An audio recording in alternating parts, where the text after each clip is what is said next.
témoin exceptionnel de l'architecture militaire médiévale du XIIIe siècle, le château de Montreuil-Bonin a été sauvé de la ruine définitive en 1830. Depuis, il y a eu beaucoup de travaux de rénovation, surtout depuis 2018, le début d'une grande aventure pour la propriétaire. Nous avons été sélectionnés au loto du patrimoine. Pourquoi ? Pour le donjon seulement, pour cet édifice qui était en bonne partie ruiné. Seulement ?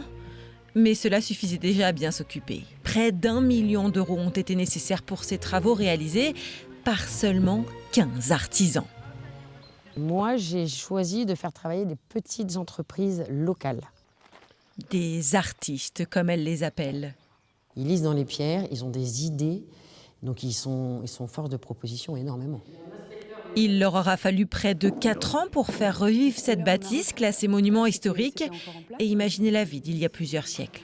Il faut toujours faire des recherches pour s'accorder avec l'ancien. On prend les mêmes techniques de taille, même aspect de taille, les mêmes joints, même couleur de joints. On essaye quand on peut.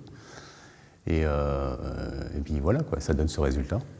Comme cette alliance entre la pierre et le bois pour cette voûte majestueuse. Tout au cours du chantier, il a fallu s'adapter. On a découvert les anciennes pierres et donc on avait la largeur des créneaux. Donc on a restitué la largeur des créneaux, changement d'autorisation de travaux. Par contre, on n'a pas la hauteur. Donc les créneaux sont de différentes hauteurs, donc on peut s'en rendre compte un peu, ou par ici, on voit bien. Donc pour montrer, quand vous regardez le donjon, pourquoi est-ce que ces créneaux sont-ils de différentes hauteurs? Parce qu'on ignore la hauteur, tout simplement.